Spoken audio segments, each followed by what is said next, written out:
Hello everyone, welcome back to live simply with Sangeeta. आप लोगों ने भी नोटिस किया होगा कोई कोई वीक हमारी लाइफ में ऐसा जाता है जब हम बिल्कुल भी प्रोडक्टिव नहीं होते हैं, बहुत ज़्यादा लेजी मोड में होते हैं। और कुछ टाइम ऐसा होता है, कुछ दिन ऐसे होते हैं जब अपने आप से ही उठ के सब काम करने का मन करता है।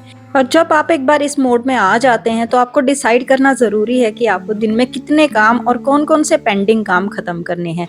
और ये जो छोटे छोटे चेंजेस ही हम लोग करते हैं, जो छोटे छोटे काम मैं आपको बता रही हूँ, ये हमारे घर की लुक में, हमारे घर के डेली ऑर्गेनाइजेशन में इतनी ज़्यादा हेल्प करते हैं। तो यहाँ पर सबसे पहले तो मैं आपको दिखा रही हूँ कि मेरे जो पौधे हैं सर्दियों में उतने ज़्यादा अच्छे नहीं चल रहे हैं, बहुत सारे पत्ते सूख भी चुके हैं। यहाँ पर मैं इनको वॉश करने वाली हूँ। वॉश करने के लिए मैंने देखिए यहाँ पे एक ये टब लगाया हुआ है, जो किचन से हमारे आरओ का पाइप आता है वो यहाँ पर डायरेक्टली इस टब में पानी गिरता है। और ये पानी हम साफ सफाई में, पौधों में पानी देने में, कई बार कपड़े धोने में भी यूज़ कर लेते हैं। तो इस तरह से पानी की काफ़ी सेविंग हो जाती है। और ये आइडिया बेसिकली चीकू का ही था कि पानी वेस्ट ना जाए किचन के सिंक में, हम बाहर ऐसे कोई टब या बकेट वगैरह लगा देते हैं। तो सबसे पहले मैंने सोचा ऊपर से काम शुरू करती हूँ। बहुत टाइम हो गया था ये सब विंडो वगैरह क्लीन किए हुए, तो पूरी किचन की विंडो मुझे क्लीन करनी थी और जो रूम की विंडो इस बालकनी में है उसको भी क्लीन करना था। जब हमारे माइंड में एक्टिव मोड चल रहा होता है तो बहुत सारे काम करना काफ़ी आसान हो जाता है, फिर उतना ज़्यादा आलस नहीं आता है। जहाँ पर आपको दिखाई देता है कि घर में इस जगह पर थोड़ी सी क्लीनिंग की ज़रूरत है या रीऑर्गेनाइजेशन की ज़रूरत है, आप ऑटोमेटिकली खुद ब खुद करते चलते हैं। और इन सब चीज़ों में मैं एक चीज़ बताऊँ, अगर आपका मूड अच्छा है ना तो बहुत ज़्यादा हेल्प हो जाती है। हंसते खेलते आप आराम से सारी चीज़ें कर लेते हैं। वहीं अगर आपके दिमाग में कोई नेगेटिव बात चल रही है तो छोटा काम करना भी बहुत ज़्यादा मुश्किल हो जाता है। और ये सबके साथ होता है, मेरे साथ भी अक्सर होता है। तो छोटे से वीडियो का वॉइस ओवर करना या कुछ भी शूट करना बहुत ज़्यादा मुश्किल हो जाता है अगर आपके माइंड में नेगेटिव थॉट चल रहे हैं। वहीं पर अगर आप पूरी तरह से पॉजिटिव हैं तो आपको बड़े बड़े काम भी बहुत आसान लगते हैं। तो यहाँ पर जितना मैं कर सकती थी, जो जो चीज़ें मैंने सोचा था क्लीन करके रखनी है, उन सबको मैंने क्लीन कर दिया था। और अब बारी थी सारे ही पौधों को धोने की।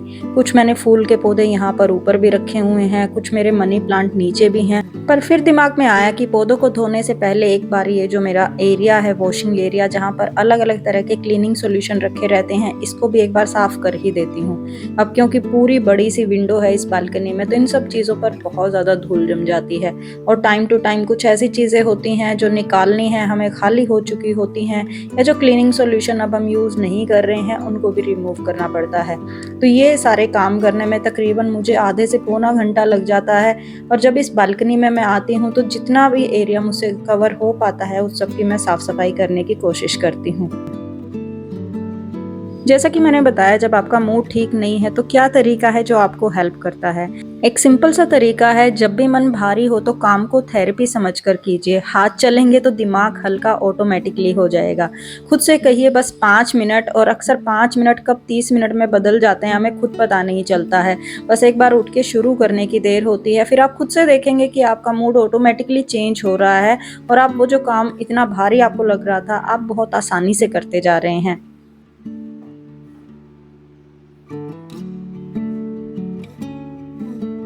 कुछ लोग देखिए ऐसे होते हैं जिनके सामने धूल मिट्टी रहती है, घर बिखरा रहता है या उतनी साफ सफाई नहीं रहती है, उनको फर्क नहीं पड़ता है।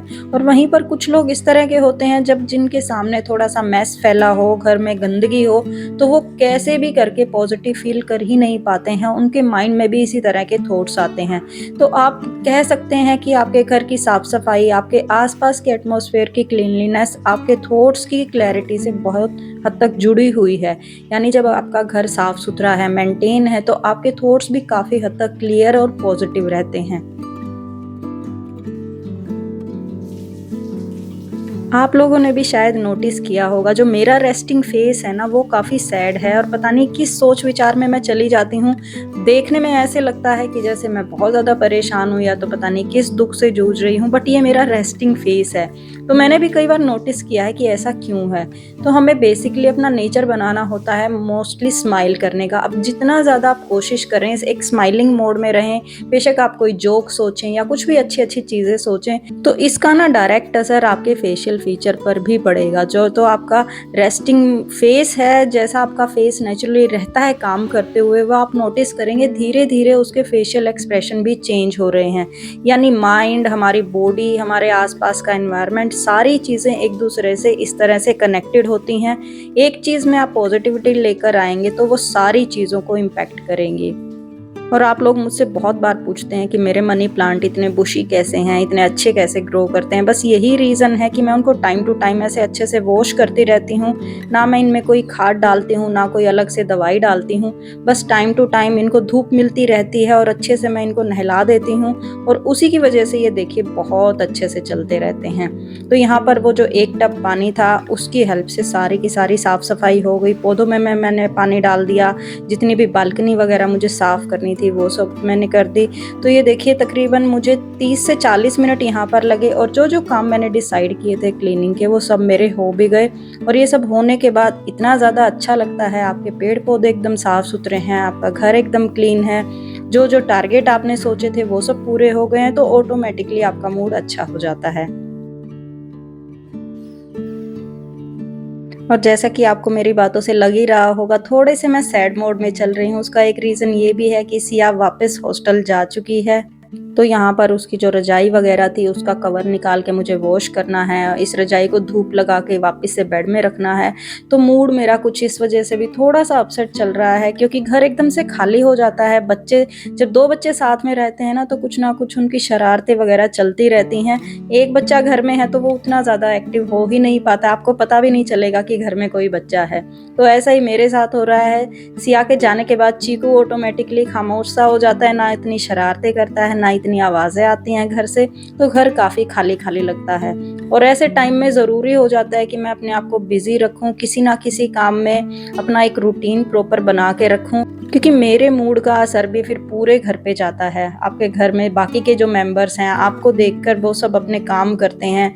जैसी वाइब आप अपने घर में रखते हैं वो पूरे घर में वाइब्रेट होती है।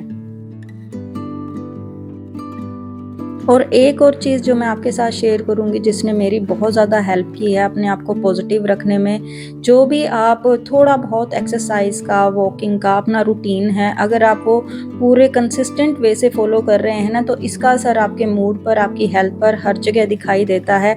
आपके घर में डिसिप्लिन ऑटोमेटिकली हो जाता है अगर आप अपनी हेल्थ के मामले में डिसिप्लिन से रहते हैं, और वो डिसिप्लिन फिर आपकी फैमिली मेम्बर्स में हर चीज़ में दिखाई देता है। तो आप कोशिश कर सकते हैं कि कोई भी एक हेल्थ रिजिम आप फॉलो करें, एक्सरसाइज करने का, वॉक करने का, जिसको आप किसी भी हालत में छोड़े नहीं। ये सब चीज़ें ना देखने में छोटी लगती हैं, बट एट लास्ट आपकी बहुत हेल्प करती हैं। और यहाँ पर मैंने कुछ अमेजिंग से प्रोडक्ट्स भी मंगाए हैं जो सोचा आप लोगों के साथ भी शेयर करती हूँ। बहुत ही एक अच्छा मुझे रिसीव हुआ है डस्टबिन। ये सेंसर वाला डस्टबिन है, तो मतलब आपने देखा होगा ऑटोमेटिकली आपको एक बार वेव करना होता है आपका हैंड और ये खुल जाता है। तो वही यहाँ पर मैं अनबॉक्स कर रही थी। इसके साथ बैटरी नहीं मिली है। ये देखिए जो इसका ढक्कन होता है इसके अंदर सेंसर लगा होता है, और साथ ही में 2 बैटरी डालने की जगह दी गई होती है। जो भी आपके सेल वगैरह आप घर में रखते हैं वो इसके अंदर आ जाते हैं। 2 सेल डालने के बाद ये प्रॉपरली काम करने लग जाता है। आप चाहें इसके अंदर कोई भी डस्टबिन का बैग वगैरह लगा सकते हैं, बट मैं आपको जस्ट एक डेमो करके दिखा रही हूँ कि किस तरह से ये काम करता है। आप इस तरह की चीज़ें किचन में भी रख सकते हैं, बट मैं किचन में जनरली डस्टबिन नहीं रखती हूँ। मैं सारा कचरा एक बास्केट में इकट्ठा करके बाहर बाद में इकट्ठा डाल देती हूँ। हाँ, बच्चों के कमरे के लिए मुझे ये बहुत अच्छा लगा, देखने में इसका लुक भी बहुत अच्छा था। और जो दूसरा एक प्रोडक्ट मैंने मंगाया है वो भी बहुत ही काम का प्रोडक्ट है। आप लोगों को मेरा वाइट रैक जो किचन के पास है वो बहुत अच्छा लगता है, उसी से सिमिलर ये एक मैंने प्रोडक्ट मंगाया है। ये एक तरह का मेटल प्लस वुड का रैक है जिसको फिक्स करना बहुत ज़्यादा आसान है। कोई भी नट बोल्ट वगैरह नहीं होते हैं। इसकी जो मैकेनिज्म है वो इस तरह की है। ये देखिए पाउडर कोटिंग की इसकी सारी रोड मिल जाएंगी, तो जंग वगैरह लगने का कोई डर नहीं है। चीकू ने और उसके पापा ने मिलकर इसको पूरी तरह से असेंबल किया, और बाकी का काम फिर मुझे करना था। टाइम तो लगा है, बट ये बहुत अच्छी तरह से आप इसको अलग अलग वैरायटी में, अलग अलग लेवल पे अपनी शेल्फ वगैरह फिक्स कर सकते हैं। तो जैसी रिक्वायरमेंट मुझे थी मैंने उस तरह से इसकी शेल्फ को फिक्स किया। उसके बाद बस आपको ये जो MDF के बोर्ड होते हैं वुड वाले, इनको इसके अंदर डाल देना है। कैपेसिटी काफ़ी अच्छी है, मतलब हर एक शेल्फ आपका 175 किलो वज़न तक आराम से ले सकती है। और पूरे शेल्फ की मैं बात करूं तो 1000 से किलो से भी ज़्यादा आप वेट इसके ऊपर रख सकते हैं। तो ये देखिए, अगर आपके पास भी इस तरह से अलग अलग चीज़ें हैं, अलग अलग किचन के इक्विपमेंट्स हैं, तो आप इस तरह की चीज़ें ज़रूर ट्राई कर सकते हैं। आपका स्पेस बचाने में और घर को थोड़ा सा ऑर्गेनाइज लुक देने में ये बहुत हेल्प करता है। यहाँ पर मैं आपको ये देखिए सारी चीज़ें रख के दिखा रही हूँ कि कितनी अच्छी तरह से आपके पास अवन है, एयर फ्रायर है, या कोई भी इस तरह के गैजेट्स हैं, आपकी मिक्सी वगैरह है, या आपके बर्तन वगैरह बहुत ज़्यादा हैं, किचन में रखने के लिए स्पेस नहीं है, तो आप इस तरह का रैक ज़रूर यूज़ कर सकते हैं। थोड़ा सा मैंने इसको डेकोरेट करने की भी कोशिश की है प्लांट से और लैंप से। तो यही था आज के वीडियो में। आई होप आपको आज का वीडियो ज़रूर पसंद आया होगा। अगर पसंद आए तो कमेंट करके मुझे ज़रूर बताइएगा। मैं अब आपसे मिलूंगी अगले हफ्ते। Till then take care, bye and have a nice day everyone.